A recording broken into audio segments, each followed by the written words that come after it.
Hello there. Welcome to Anstack.in. In this video, I'm going to talk about next data type, which is bool or boolean. So let's create a new file, name it 03 bool.dart. So let's start with the basic program. So this is the basic program at this point. Like we are going to start from this point. So how we define a boolean data type? We write bool. After that, we give a space and the variable name. So suppose we name it as a is valid. So the variable name is valid. So this is the first variable name without any default value. So let's define another value like any another variable with some default value is right. Is right. So the bool can store only two values. Uh, First one is the true, the next one is the false. So let's give true. That's it. So we have defined the first bool variable whose name is valid. We have defined next bool variable with the is right name, which has true as the value stored in it. So let's try to print it. Print is valid, print is right. So let's run this now.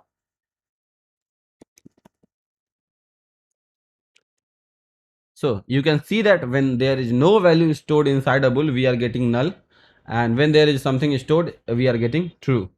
And there is one more possible value which can be stored, which is suppose if we name our variable as is wrong false, and if we print it, and you can say this is the false. So there could be three possible value which can be stored inside a boolean.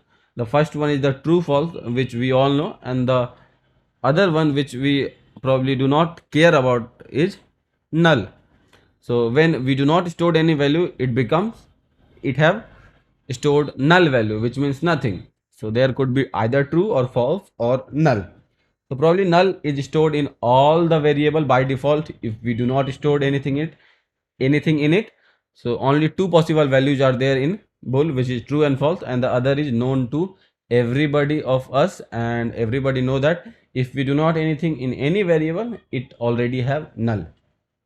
Okay, let's move further and let's talk about something else, how it works and how do we use it in the application. So there is one use case which I am going to show you. So suppose that if I define a variable of type bool, so let's come here, let's write bool mm, is valid, and I make it true, and now I am going to print it is valid. So now when I will run this, I will see true.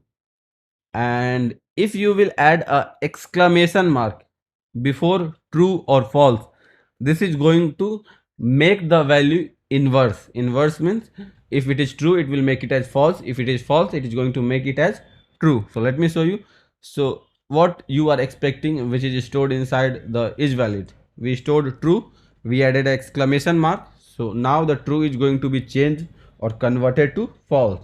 So inside the is valid, now false is stored. So let me show you that by running the code. You see false. If I add another exclamation mark, now this is going to convert the false to the true. The first value is true. By adding one exclamation mark, it becomes false. By adding another exclamation mark, it becomes true again. So let's run this.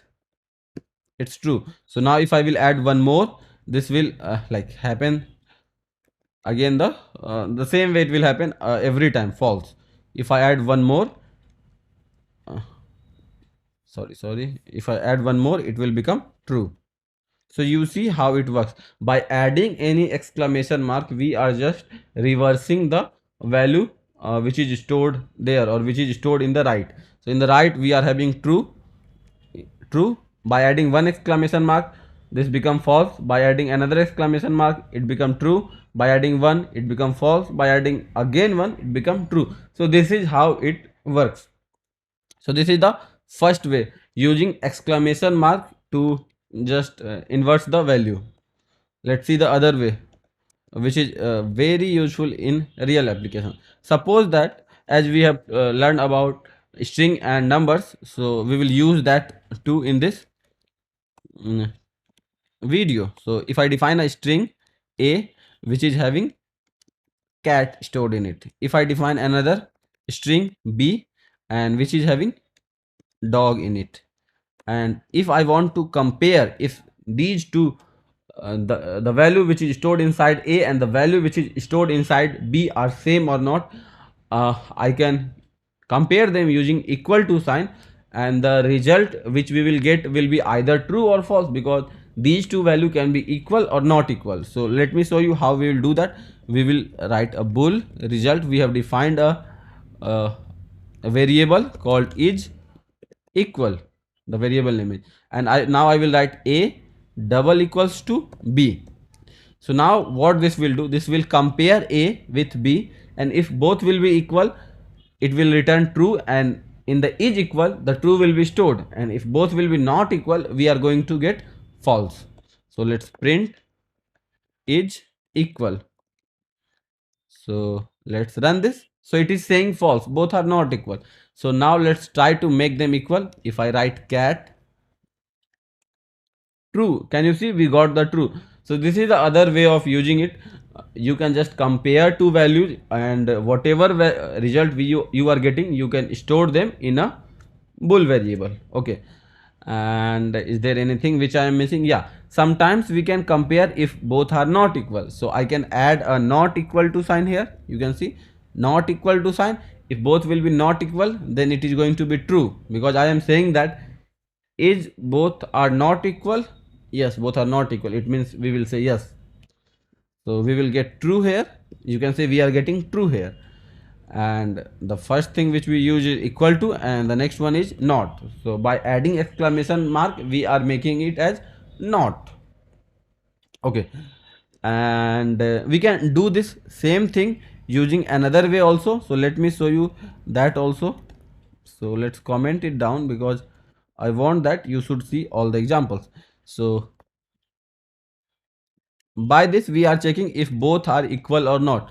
If both will be equal we will get true, and suppose if I add a not sign, if I add a not sign, like we have added a parenthesis, inside the parenthesis there is a equal to b. If both will be equal, then the answer will be true, and if we add exclamation before that, it will, whenever this will be equal we will get false, because it is returning as true, but the exclamation mark converting that true into the false. So let's see if it works or not.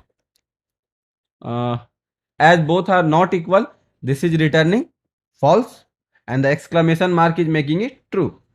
It is working. So now you can see that the this line and this line are same. So if I will run the above code and comment the below code, you will say I get the true again. So both are same, just different way of writing it. But in programming mostly we use this one, not this one, but this is also very common way. Okay, we can compare the string. Similarly we can compare the number also. So let me show you how we can do that. So we are having an integer a which is having the value 10, we are having integer b which is having the value 30, and now we will having a bool which will be having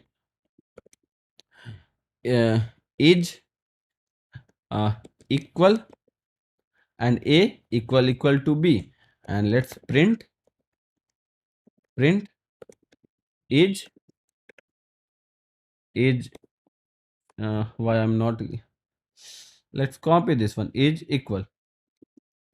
So let's clear this and let's run this. So false, both are not equal. You can see that first it is just comparing these two. If both are equal, if both will be equal it will return true, if both will be not equal it will return false. So here in this case both are not equal, we are getting answer as false and we are printing it, it's fine.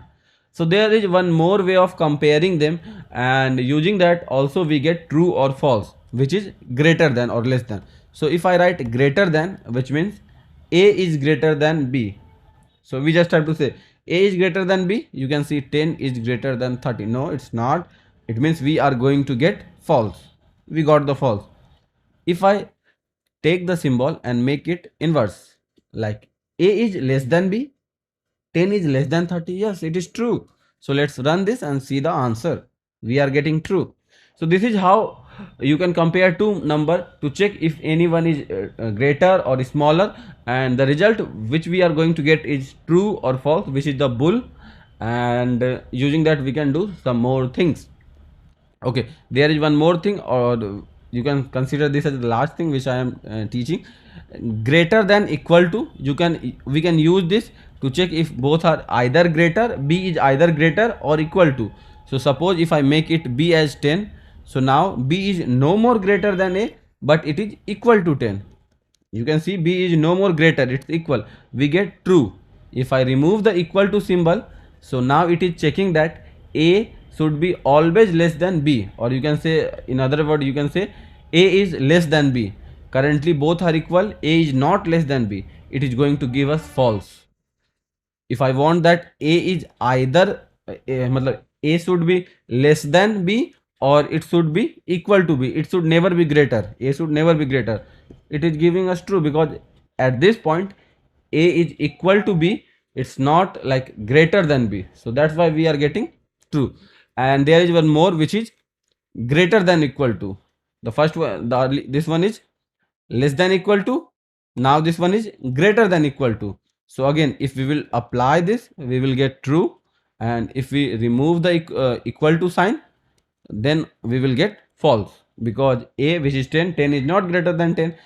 In order to make it true, I need to make a as 15. Now 15 is greater than b, 15 is greater than 10, it is true. Now if I make a as the 5, you will see that 5 is no more greater than 10, we will get false. So I am going to wrap this video here, and I hope that you got the idea about what is bool and what value can be stored inside the bool, and how bool are basically used. It is being used for making some decision, if something is true or not, something is false or not, or something is equal to or not. And the result which we are getting after comparing two values, we store inside a bool. So I hope you got the idea. In the later video we will use this and make a program based on the decision. So thank you. If you face any problem in understanding this video, or if you have any suggestion, write in the comment, I will be happy to answer that. And thank you.